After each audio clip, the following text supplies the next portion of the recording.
honored to be here talking about diversity and inclusion. This is a very important topic in our industry.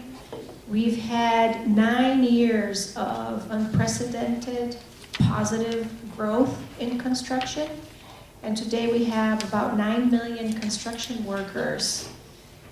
And it's very important that we broaden the pool of the construction workers. And also, because of all this growth, in 2018, AGC published a report that stated that that 80% of contractors are concerned about labor. Where is the labor going to come from? And 55% of the salaried labor that they're looking for is for management and project management jobs. And these are jobs that can be made and done naturally by women and diverse candidates too. So women make up less than 9% of the workforce, of the construction workforce in the United States. And when we think of trades, women represent only 2 to 3% of that number.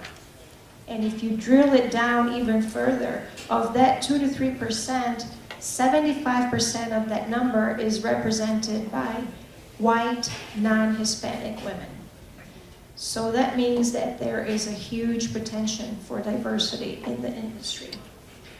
On top of that, when we think of the financial impact of our industry, the construction industry is the one that has the least pay gap in gender. The average woman in the United States makes 81 cents to every dollar a man makes. And that, if you extrapolate that to 40 years, that's about $321,000 in wage gap that's left on the table. So when we think of families, especially single moms raising their kids, this is huge. So it's a very positive impact in the community and in society. In construction, women make 97 cents to a dollar.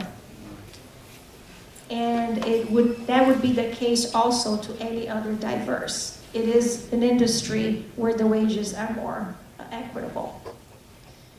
And lastly, this is the business case. This is the reason we do this. It's because it's good for business. There is extensive research out there. I'm going to point out the one from McKinsey that says that gender balanced teams perform 15% better than their peers, and ethnically diverse teams perform 35% better than their peers. So diversity and inclusion is important, not just because it's the right thing, but because it is the best business decision. With that opening, and before moving forward, now I want the panelists to introduce themselves and to share why they are so passionate about the topic and why they work with diversity and inclusion. Good afternoon, and thanks, Sylvia. My name is Jim Mott, and I'm a HR director for United Rentals. And you're probably familiar with United Rentals. We're the largest rental company equipment rental company in the world. And we currently have almost 19,000 employees worldwide. So growing larger over the last few years, we've probably doubled our employee base.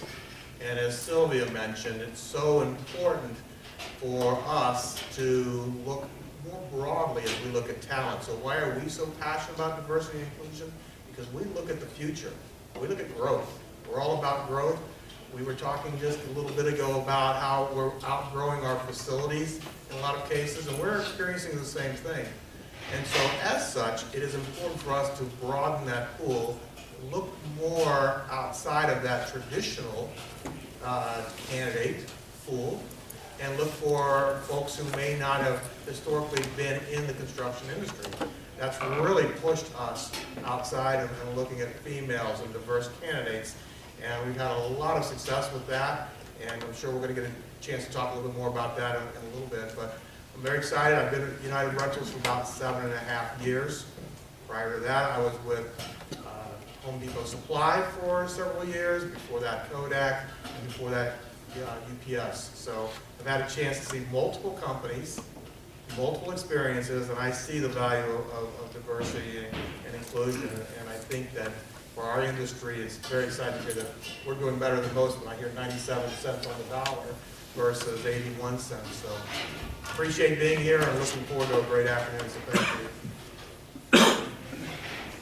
Hi, my name is Amelia Peak. I'm with E&K of Kansas City. We are a specialty subcontractor, drywall subcontractor. Our workforce isn't quite as big as their workforce. Our office, we usually run anywhere between 200 to 300 people, including field and office personnel. I've been with them since 2003. Started out as a production assistant, worked my way through estimating assistant, estimator, project manager. My current title is Director of Training and Culture. The reason that I am so interested in diversity and inclusion is I kind of fit what people would say the stereotype single mom, non-white, without a college education. But I was able to work my way through from an entry-level position into a position where people go to college and they have degrees. I like the fact that I've done all that hard work and I can go back to other women or minority women and say, look, I get it, you can do it. It's the field, it's open. If you want to do it, you can make it, and that's why it's important for me to get that message out there, to let them know it's available. It's totally up to you to get there. Thank you. My name is Brandy Briggs. I'm Director of Human Resources at Towngordon Construction. We're a regional commercial general contractor. We are headquartered out of Kansas City, Missouri. We have an office in Manhattan, Kansas, and we're really excited that we were able to open a new office actually this month here in Wichita. We have a pretty diverse portfolio of projects. We do a lot of work in this area, in the K-12 space as well as healthcare. I personally am responsible for anything and everything HR, people, engagement. I lead our well-being and wellness initiatives at Towngordon. I lead our women in leadership group as well as our inclusion team. And kind of to echo what everyone else has said, in terms of the importance of it and why I'm passionate about it, we absolutely in our industry have a need for our workforce to be more diverse so that we have a larger candidate pool. But also, really, I'm passionate about it because we can solve problems better, we can be more innovative when we have more diverse perspectives that we're bringing into our organization. So there really is a very strong business case, which I'm sure we'll get into a little bit more as the conversation goes on. So thanks for joining us this afternoon.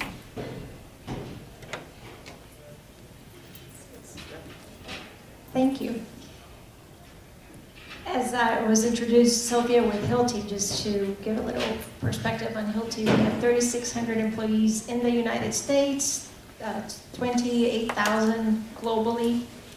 And for me, I'm really passionate about diversity and inclusion because I believe the world we live in today is a world where change is constant and different is a reality. And it's important for people to understand that accepting different does not mean you change who you are. It simply means that you see the different perspective. And in that process, you actually become stronger in who you are, because it's when you're exposed to different that you really figure out who you are. I'm originally from Brazil, so the typical diverse, as Amelia was saying, right? Latin, Brazil. In terms of career, my background is in finance. I've been in sales. Now I'm doing this. I've been with the organization for 15 years, different levels, and it just brings, this broadness is really important for us to understand the business case.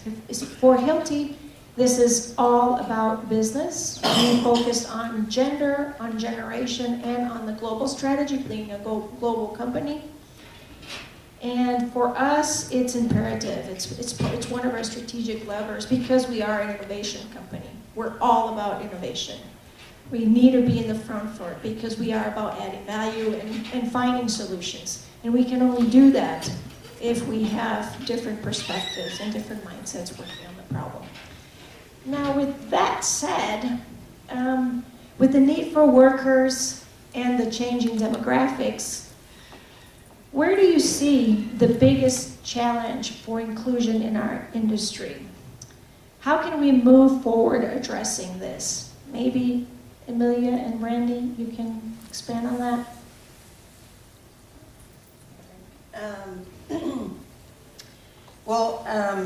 For me being in the drywall subcontractor, typically our workforce are carpenters, laborers, and finishers. That's pretty much that's our group.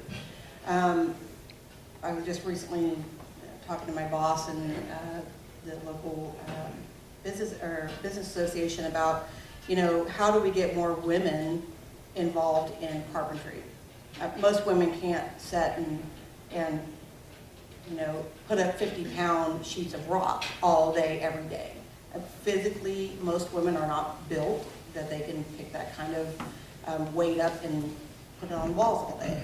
But we do metal studs, we do acoustical tiles, acoustical grid. There's no weight to those, so there are things that we can focus on in our particular trade. What we do of maybe reaching out to females and say, hey, look, there are things that you can do. You may not be able to put up a piece of rock all day, but there's other things that we do that you can get involved in. And also going to schools and talking to parents and letting them understand, you know what, your child can make a career out of the construction industry and make a lot of money. They can do well. They can support a family. They can, have a nice retirement insurance. A lot of people look at the construction industry and say, well, how are they going to pay their bills? They don't work half the time. Or, it's cold outside, so they can't work outside.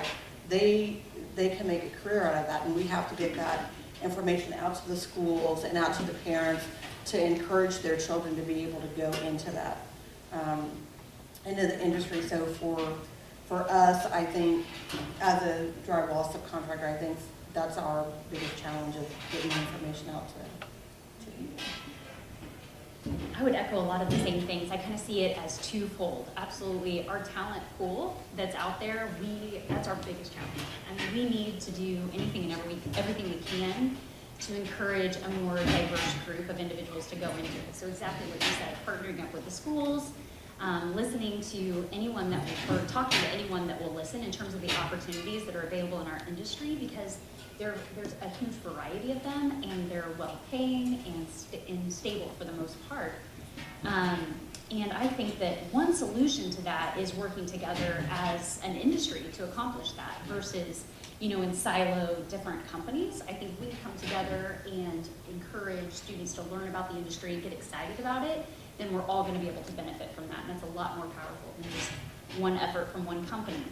The second part of that is creating culture of inclusion within our organizations. So if we go out into the community and we encourage a more diverse group of individuals to join us, and when they get there, it's not a good environment for them, we're not going to be able to retain them. So I think it's important that while we're on one end trying to educate, encourage, and recruit, on the inside we need to be also developing our people to be comfortable with being uncomfortable and learning things. And to Sylvia's point, what you were mentioning earlier, asking good questions, and I think that's going to be important on the other side.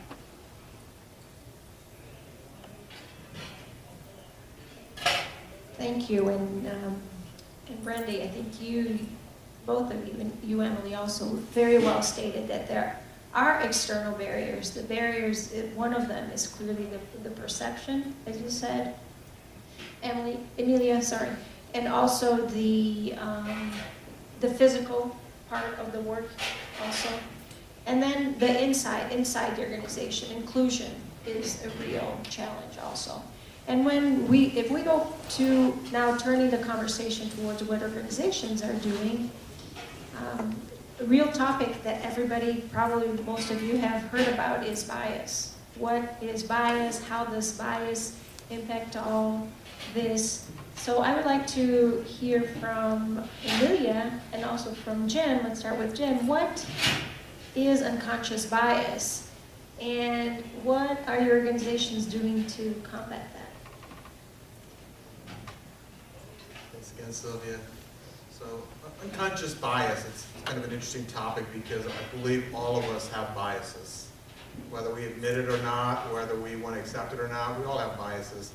In our industry, I think there's a bias out there that this is very physical work, and as such, it requires a certain person or individual to do that work.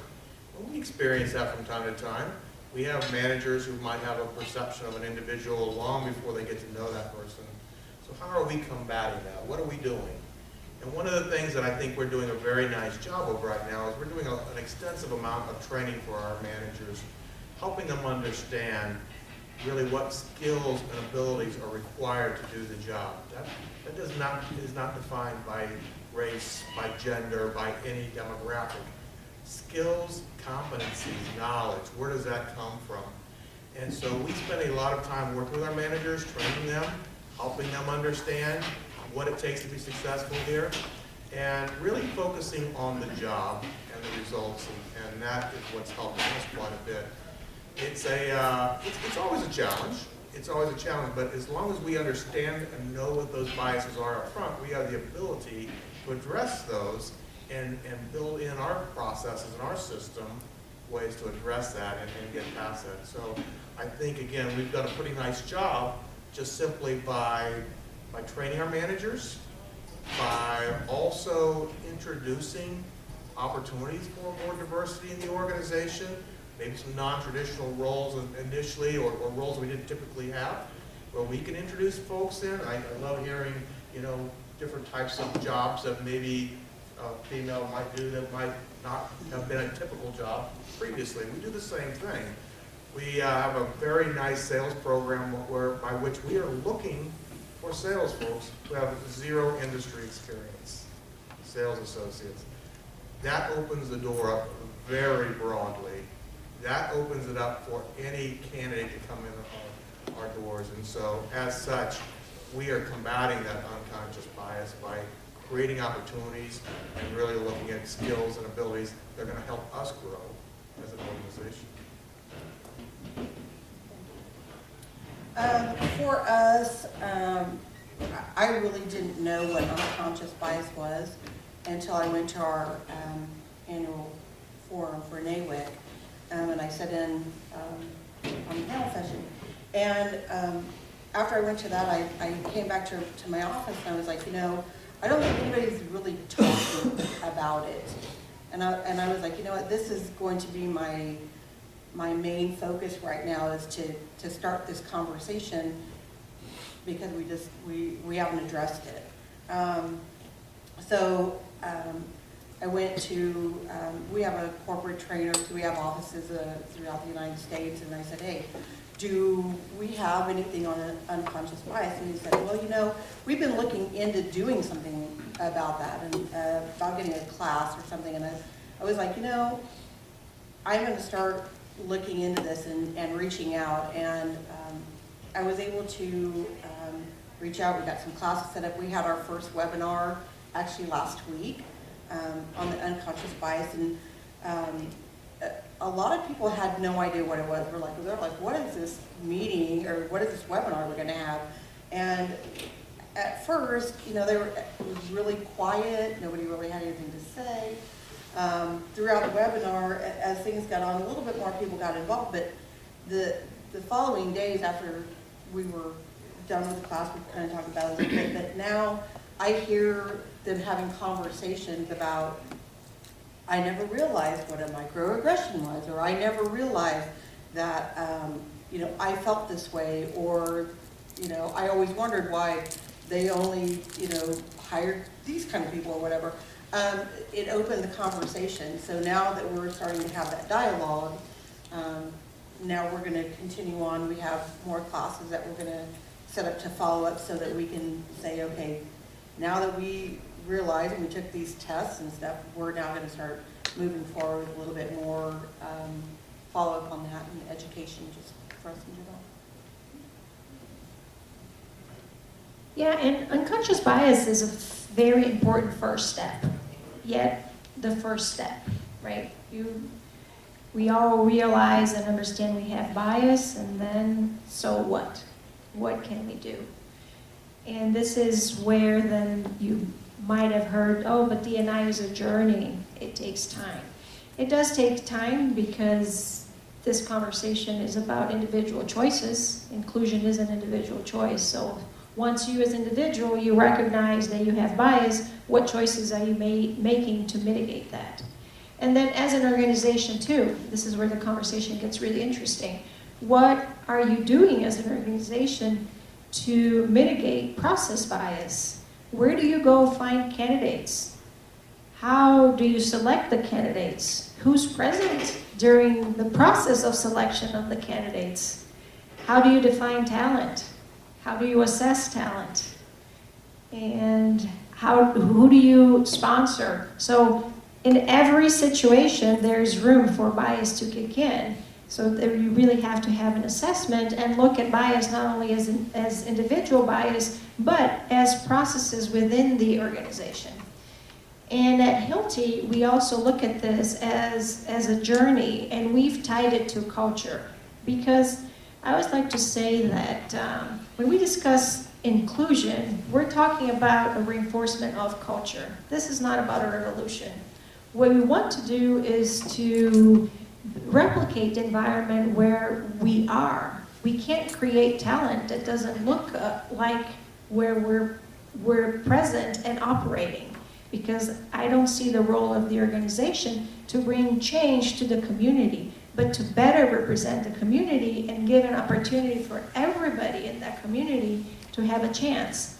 So in that way, this is why it's a journey. We need to make sure everybody in the organization understands. We all understands the strategy. We need to meet people where they are, right? It's two-sided, the conversation. It's not just the D&I folks or the D&I enthusiasts imposing their view. There are reasons why there's resistance. You have to understand the resistance to get past that and bring people along. So it's a process that takes time. It is a journey, and every little bit needs to be celebrated. So I'd like to hear from Brandy. Do you all see it as a journey too? And where are you in your journey?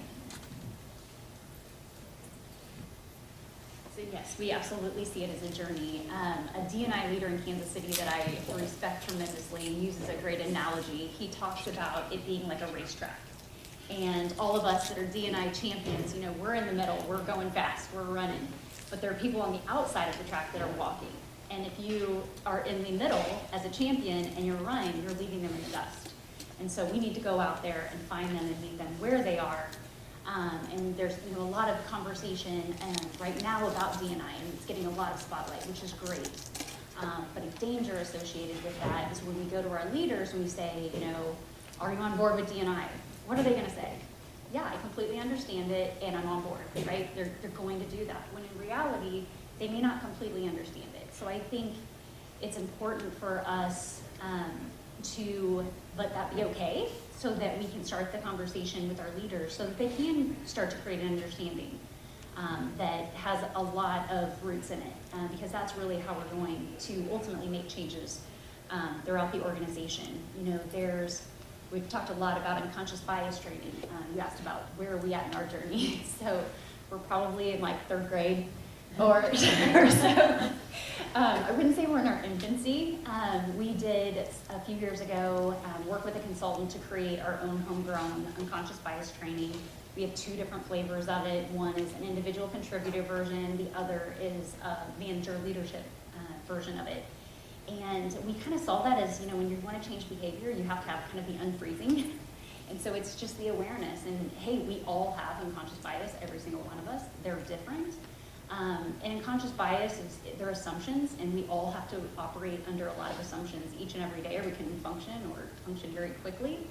So it's okay. And your unconscious bias are things that from the time that you were a little child and how you were influenced and developed, all those things contribute to your assumptions that you're making on a regular basis. So just understanding where they are. And a practice that I encourage, this came up in the last election, it's a good time to practice different ways of thinking. And so I encourage people, hey, if somebody says something and you kind of get that like tightness, in your chest, take a deep breath and ask yourself, have positive intent, right? Or assume positive intent. And ask yourself, why did they think that, right? And to a point Sylvia made earlier, it doesn't mean you have to change your mind, but you should be open to changing your mind. And that's the behavior I think that we're at Towngordon trying to influence, because ultimately if we're all never going to change our minds, it's going to be really hard to move forward. But every time someone challenges us doesn't mean we have to change our way of thinking, but maybe sometimes we do. So I'd say that's kind of where we are.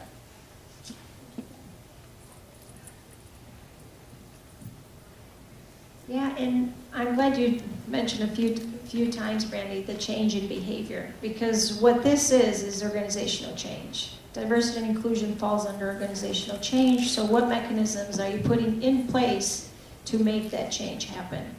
And to set us up for the next question, I do want to read a quote from Emine Barra. She's a professor of organizational behavior at INSEAD in Switzerland. She says, informal networks are a precious resource for would-be leaders, yet differences in men's and women's organizational roles and career prospects result in weaker networks for women.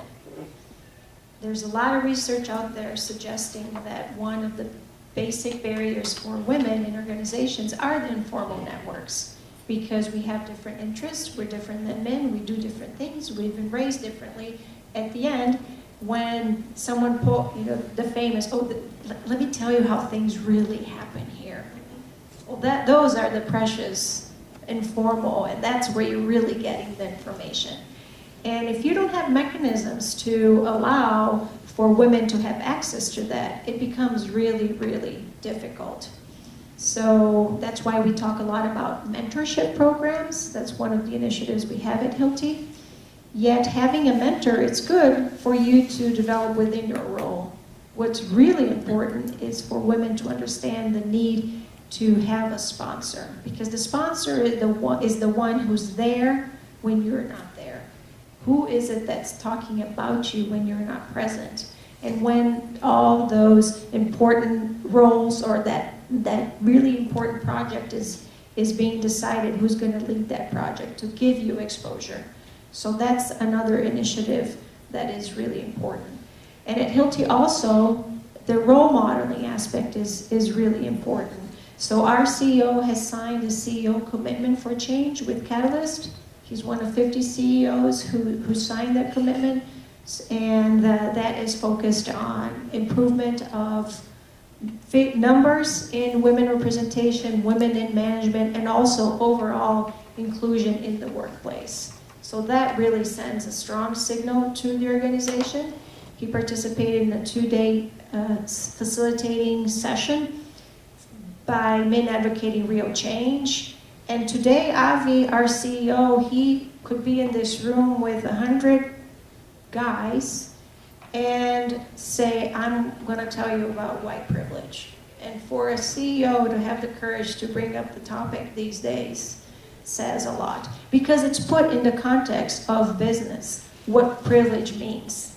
I'm going to give the example he gives that I think it's great, that he learned, and the women were like, really? It took you go there to figure this out? But I'll give you the example. That when women travel, the next day, it could be that we are not as rested as the men in the room.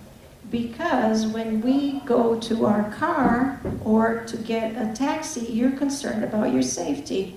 You get to the hotel and you walk around and you make sure that no one's following you, and then you also before checking in, wanted to make sure you didn't get the first floor, you didn't get the adjacent bedroom, and when you walked in, you most likely looked under the bed, in the closet, in the bathtub to make sure there was no one there before you closed the door. And if the meeting is late, you're already getting worried because it's going to be dark when you get on that flight back home and you're going to be alone in the parking lot. So now you have a strategy. What do I do with my key? Is the car set up so the light goes off when and he was like, oh my gosh, he said the first thing he did was call his wife and say, is this true? And she's like, yes. But the point being that the understanding that the privilege of not having to worry about my physical safety. Wow, right? So another initiative that's really important, and this to me falls under the bringing people along where they are in their journey. So that's very, very important. And I'd like to know what other organizations are doing as specific initiatives to bring that awareness. And I think, Emilia, you have a few examples too? Really for E&K, we're kind of a small subcontractor, so we don't have any official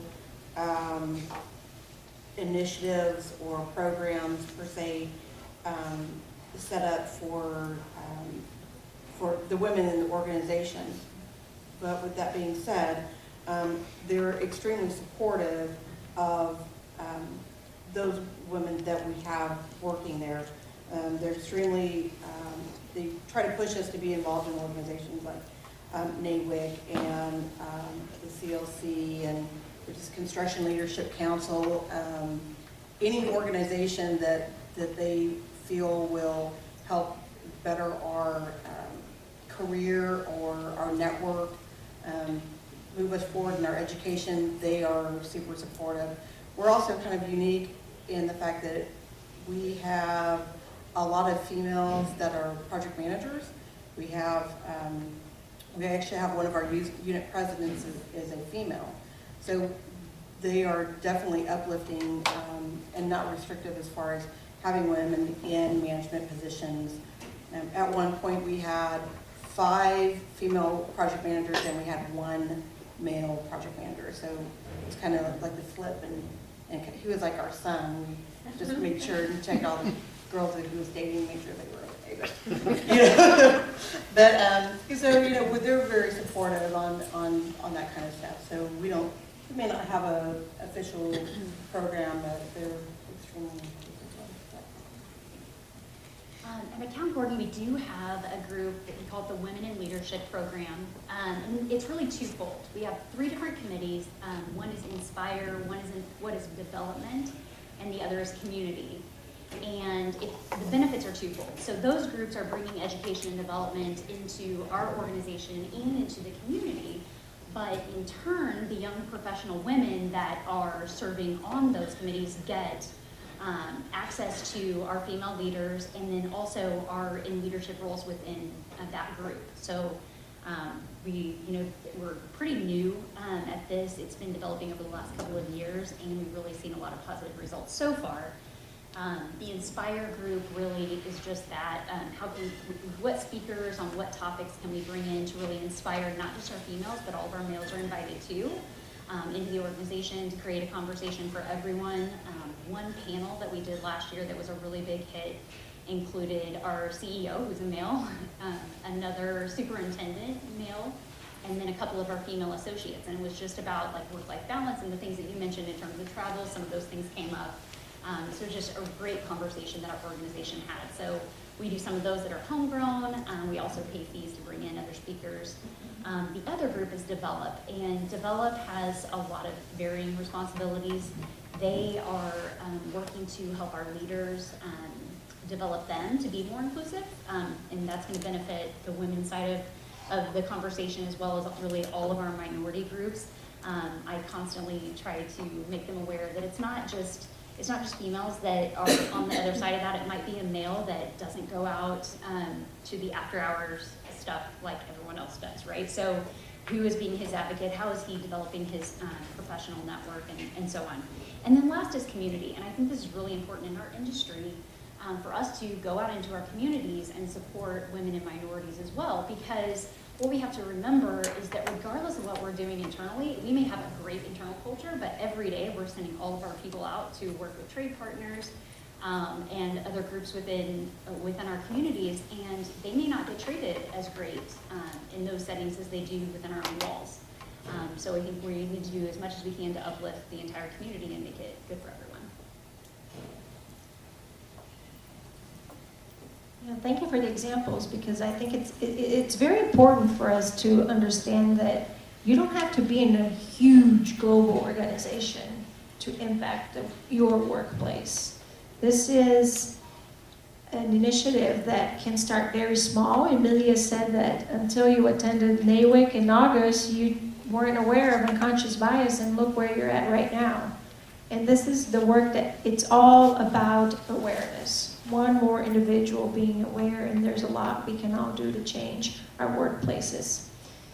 And it's also about where and how your organization places the priority of diversity and inclusion. So comes the question, how do you measure, right? How do you measure success? Because this is not a numbers game. And I always like to say, especially at Hilti engineering-focused organization, like if this were a numbers game, we'd be there like in 24 months. Do the math, how many people do you need that look like this, that think like this, based on academic background, our retention, boom, the number would happen.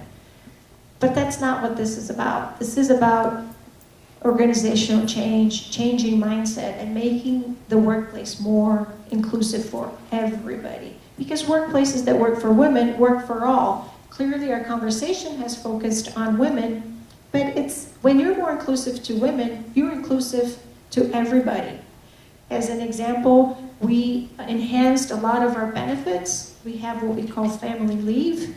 The first caretaker, independent of gender, can take up to 4 months of family leave.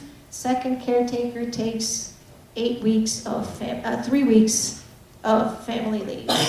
So that came about because of the gender initiative, but it helps everybody. It also helps the generation, because this extends to aging parents. You have aging parents you need to take care of. You can, if you qualify a first caretaker or second caretaker, you can also take that benefit. So this is how we're working on improving the environment for everybody. And the measure for us, we have our global employee opinion survey that has specific inclusion questions in there. So we monitor that and ask questions like, do you feel free to voice your opinion? Are differences valued in your team? Is there trust in your team? So this is how we do it at Hilti. And I'm sure Jim is just very eager to share also what we do at United. Thanks. Yeah. You know, it's interesting you say it's not a numbers game, because truly it's not a numbers game. If it were just a numbers game, we can hit any metric there is. I promise you that. That's what we do. We're executing on numbers. Well, for us, it really starts at the top. And currently we have 3 female board members. Our chairman of the board is a female. She's announced her retirement, but she's been in that role for 10 years. We have a senior leader on our team, and our CFO is currently female. So it starts there. If you're not living that all the way through the organization and have that culture embedded in your organization, it's very difficult to really introduce and have a diverse and inclusive environment. And so then it goes down into our organization and some of the things that we do. We do engagement surveys, absolutely. We have 3 employee resource groups. And our marketing team spent days and hours and months putting together these real creative names. Together United, Women United, and Veterans United. So really not that creative, but there are 3 employee resource groups where we are specifically inviting folks in our organization to come be part and see what else is going on in our organization. And all of these resource groups, I'm glad you mentioned about, I think someone mentioned with some of their organizations, that they do not always, our Women United group is not open just to our women in the company. It's open to all. It's open to all that understand what the opportunities are. That only helps our male managers become more effective at their roles as well too, by understanding more. We continue to drive that down through our organization and talked about a little bit about our manager training. It's about retaining talent. Sure, we can bring folks in the organization, but how do we keep it in an environment where people feel valued, feel respected, and can continue to grow their career? And that's through opportunities. We really spend a lot of time going through our development plans, our high potential candidates. We are looking for our high potential candidates all through our organization and giving them opportunities to excel. So it's about being creative, but it is a culture that's driven from the top down. I'm very proud to say that we've got a very inclusive culture, and a lot of these initiatives are really them helping us, supporting us execute. So just a few of our examples there. Maybe we have time for a few questions from the audience. Do we have anyone curious? Sylvia, I got a question for you. At the intro, you were giving some statistics, interesting ones. So the one that caught my eye was the wage gap in construction. You said 97 cents, which is not there yet, but is there an explanation as to what is construction? Why is it different that way? It's so much better than the national average. The answer I'm going to give is deductive, not based on what I read. I would imagine that the union is a big factor in the construction industry.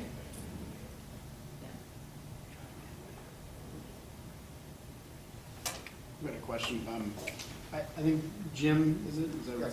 I think you mentioned that as part of your efforts to identify unconscious bias, you were trying to combat that a little bit, I think, with a lot of training and programs within your organization. Have you been able to measure results from that? Have you seen results, since you've started those programs, some kind of measurable changes? Great question. So have we seen results? I'll tell you how we have seen results, and I'll tell you how we track it. I didn't answer the tracking question, but we actually have tracking targets as well too. We have goals, and as an organization, we have a goal of attracting and retaining, promoting and hiring at least 40% of our promotions and hires are diverse candidates. So, one of those things is it is metrically driven, but it's a process by which we're educating and explaining the value of diversity. And I know we talked about it a little bit here, but we're in every community. We're in 49 out of the 50 states, Puerto Rico, every province of Canada. We're in Europe. And so being in all these communities, we see the value of different thoughts and ideas. And so, we're about growth. And if you're going to grow, you have to be able to connect with those communities. And so as a connection, we are helping our managers understand that this diversity is good. So it's more than just the number that we talked about. Sure, we have a number, which our numbers can prove out that we're doing extremely well, but it's about creating an environment where our employees value that, our managers value that just as much as the organization. And they can see that on their bottom line from how we're connecting within our communities. And so that's probably the best answer I give you. Absolutely.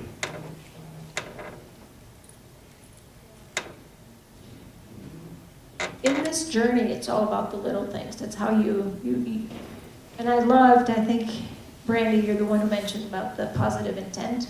I always say that you can only move forward with inclusion if there's the assumption of positive intent, because there's a lot of coaching to be done.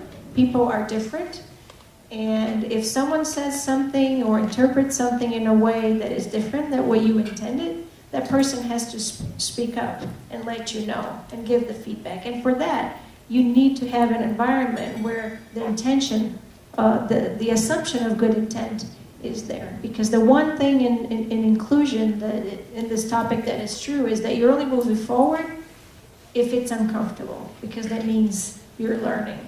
And when observing and celebrating the little things, to go back to your question, I was in Canada earlier this year, Edmonton, yes, minus 25, yes. And a couple team members came and said, "Oh, this is so nice. This is the first year I feel like I actually don't have to bring food to these events because now there's food for me." You know, little things because of the ethnicity topic. And I had then engineers come up to me and say, "So, when are we starting the Engineers Week in February? That was really nice last year. Can't wait to see all the pictures that we're going to have up in our internal communication." Because part of being inclusive is also recognizing our engineers in the organization, because it's a sales organization. Everything is for sales, even though we sell engineering solutions, and they were feeling like, oh, we're in the back. So there is a conversation to be had about, are we being inclusive or not to our engineers? And this is to show that inclusion is much, much more than just gender and just ethnicity. It's about, and I like to give the example, actually today talking to Mark, I said it could be a bunch of white dudes. You have 4 dudes in there. Well, one might have come from a privileged background. Another one is Catholic, where the other ones are not. A third one might come from a family where everybody had a college education. And another one was raised overseas. Are they all the same? Clearly not. And if we don't take the time to understand and get to know our people through inclusive environment, it becomes very hard.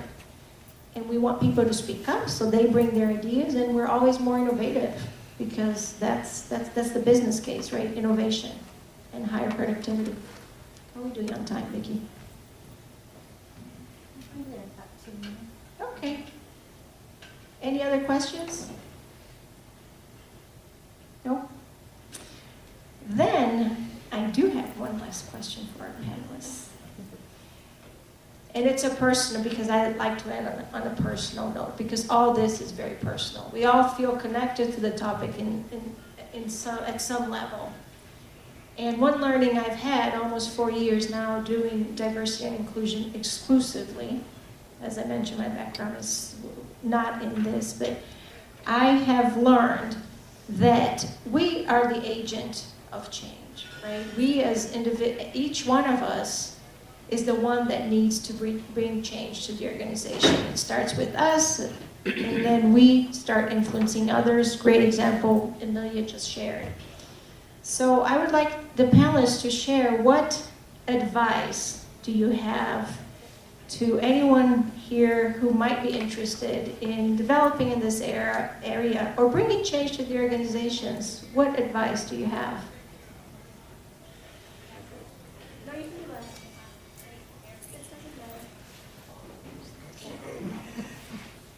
I think my advice is to, it's back to listening for me. It's a lot of listening. A lot of times we think we have the answers, and so we stop listening at some point in the conversation. But I think if we take the time to listen to what's going on, listen to the conversations, listen to our people, listen to the folks, and understand what they're saying in their perspective, their context. Being in HR, we always hear, listen, how many different sides of the story? 3, 4, 5, 20 different sides of the story. And I think we get tuned into understanding that there are so many different sides of the story. It's important to listen. But I think a lot of times we get in a rush, in a hurry, and we want to stop listening. But it's all about listening for me. If you really want to get yourself immersed in that, listen to what your folks are saying. What are they telling you? Sometimes it's very, very slight, very, very small things. If you give an example, I'll give you a great example. We started hiring and employing more female employees. Our employees wear shirts at our customer counters, and our females were very starting to complain because the shirts did not fit well. Well, they've been designed for men for 100 years, and so by listening, we understood and heard something, which is a real concern, and that gave us the opportunity to address it. But if you don't think it's a problem, if you don't listen and hear that, there's never any change. For me, I think, I know it kind of sounds cliche, but lead by example. You find whatever it is that you're passionate about, if it's diversity or inclusion. You seek out the different organizations, because there's lots of organizations out there that you can get involved in. NAWIC, Chamber of Commerce, Hispanic Chamber of Commerce, minority, there's a lot of minority organizations out there. Just like NAWIC, it's a female organization, but men are always welcome to attend any of the meetings, to come in and see maybe some of the struggles, some of the things that people have overcome. Go and immerse yourself in those kind of organizations, see what the struggles are so that you can understand that, and then go back to your organization and say, you know what, I think we maybe need to address this, or you can go and say, you know what, let's have a class on this, or this is important to me and I feel like we need to have this discussion.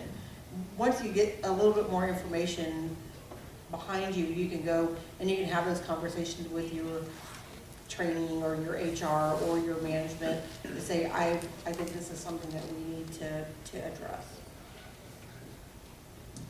I would say really focusing on the journey that we've referenced today, because some people in your organization are going to be ready to run with you if you're going to be the champion for this, and other people are going to start off a little bit slower. And so by meeting them where they are, that's really where you can start to make true organizational impact. And understanding that for you to actually see the results through innovation and problem solving and things like that, you need to create an inclusive culture. And to have an inclusive culture, there has to be psychological safety. People have to be okay with sharing their thoughts. They have to feel like that's safe. They have to feel like they belong. They have to feel like they have a voice. And they have to feel like they can bring their whole self with them to work every day. You know, gone are the days where you have to leave your personal side at home. We want that. That's valuable to our team. And so I'd say the more that you can focus on where each and every person is in terms of all of that, and creating an inclusive culture is really powerful.